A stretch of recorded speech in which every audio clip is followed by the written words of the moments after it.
Shalom, selamat pagi, selamat Paskah dan merayakan hari kebangkitan Kristus. Saya telah mengatakan bahwa biar kiranya ibadah kita bukanlah hanya sebuah ibadah atau perayaan-perayaan, khususnya ibadah Paskah dan kebangkitan Kristus dalam hidup kita. Karena kita perlu mengalami kuasa di dalam ibadah. Karena di akhir zaman banyak orang hanya secara lahiriah mereka beribadah, tetapi pada hakikatnya mereka menolaknya. Karena itu masih dalam suasana Paskah dan kebangkitan Kristus, saya ingin mengajak kita semua menghidupi, mengalami, hidup dan mengalami kematian Kristus dan kebangkitannya. Sama seperti Paulus bicara kepada gereja di Roma di pasal 6 tentang baptisan, bahwa baptisan itu bukan hanya masalah kita ditenggelamkan, dikuburkan ke dalam air, tetapi ada makna yang lebih dalam daripada sekedar upacaranya. Maknanya adalah kita menjadi satu di dalam kematian Kristus, penguburan Kristus, dan kita menjadi satu di dalam kebangkitan. Kita masuk di dalam sebuah kehidupan yang baru. Karena itu masih dalam suasana Paskah dan kebangkitan Kristus, saya ingin mengajak kita melihat sebuah ayat firman Tuhan, ayat 4, Efesus pasal yang kedua. Tetapi Allah yang kaya dengan rahmat dan oleh karena kasih-Nya yang besar yang dilimpahkannya kepada kita, telah menghidupkan kita bersama-sama dengan Kristus, sekalipun kita mati oleh kesalahan-kesalahan kita. Oleh kasih karunia kamu diselamatkan. Jadi kematian dan kebangkitan Kristus menghancurkan batasan terakhir dalam hidup manusia yang tidak mungkin bisa dilakukan oleh manusia. Kita punya batasan-batasan, punya problem-problem dalam hidup ini, banyak masalah dan persoalan. Tetapi persoalan terbesar hidup kita adalah kematian dan maut. Karena tidak ada satu orang pun bisa menyelamatkan dirinya dari maut, dari kematian, dari kekekalan, karena kita semua telah berdosa. Tidak ada satu orang pun yang benar, seorang pun tidak ada yang benar. Semua telah jatuh ke dalam dosa. Saya teringat ada satu video tentang seorang yang menyinjili seorang anak muda. Dia berkata, apakah menurut kamu adalah orang yang baik? Dan dia berkata, iya, saya adalah orang baik. Saya tidak berzina, saya tidak merampok, saya tidak lakukan hal-hal yang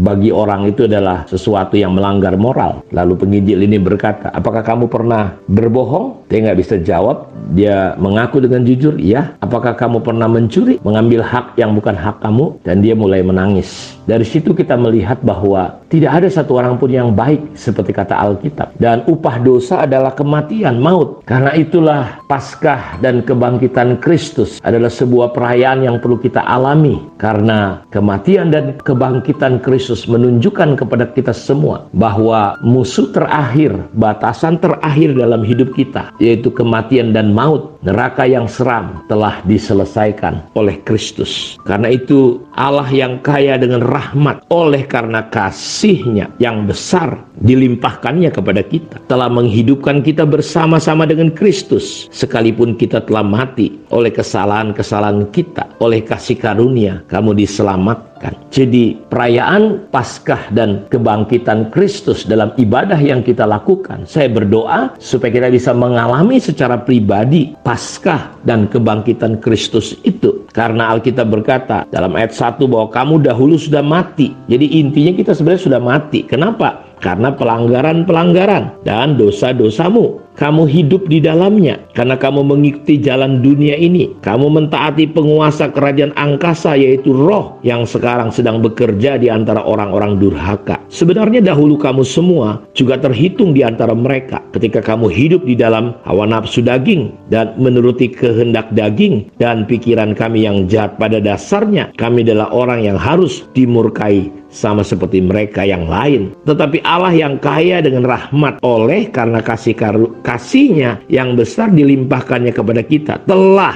menghidupkan kita bersama-sama dengan Kristus, sekalipun kita telah mati oleh kesalahan-kesalahan kita. Oleh kasih karunia kamu diselamatkan. Jadi Dia telah menghidupkan kita bersama dengan Kristus, sekalipun kita telah mati, Bapak Ibu. Dia mendudukkan kita, Allah yang kaya dengan rahmat. Dan di dalam Kristus Yesus ayat 6, Ia telah membangkitkan. Jadi lihat, perhatikan, Dia membangkitkan kita. Ketika kita dibaptis, itu ketika kita keluar dari air, sebenarnya kita sedang mengalami sebuah kebenaran tentang kita menyatu dalam kematian, penguburan, dan kebangkitan Kristus. Dan di dalam Kristus Dia telah membangkitkan kita juga dan memberikan tempat bersama-sama dengan Dia di sorga. Dia mendudukkan kita. Dia memberikan seat, bangku kedudukan. Karena saudara harus tahu, walaupun kita ada di dunia, tetapi kita duduk bersama dengan Tuhan. Dia memberikan. Karena itu sadarilah, walaupun kita ada di dunia, engkau adalah warga negara surga. Banyak orang tidak sadar, tidak mengalami, hidupnya nggak maksimal, karena dia nggak mengalami kuasa dari kebangkitan Kristus itu. Karena itu Paulus berkata, yang ku kehendaki. Jadi kehendak Paulus, dia menghendaki ya kepada gereja di Filipi, yang ku kehendaki ialah mengenal Dia dan kuasa kebangkitannya,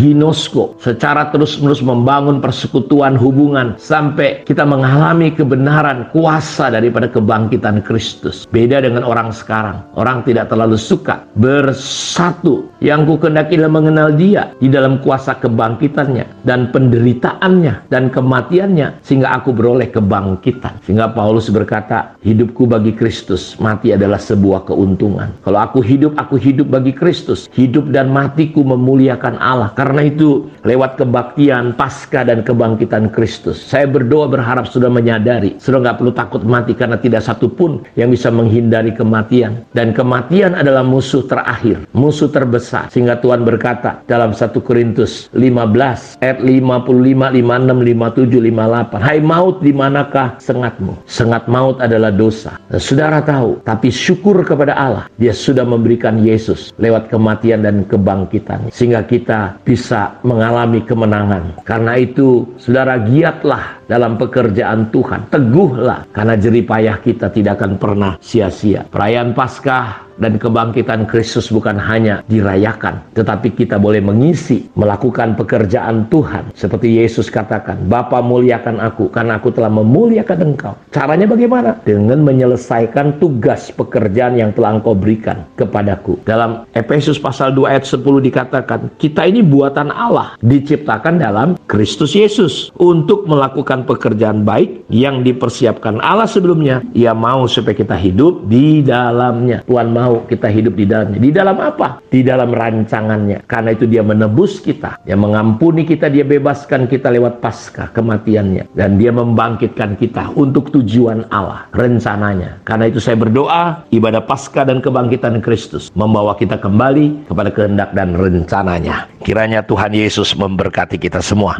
Shalom.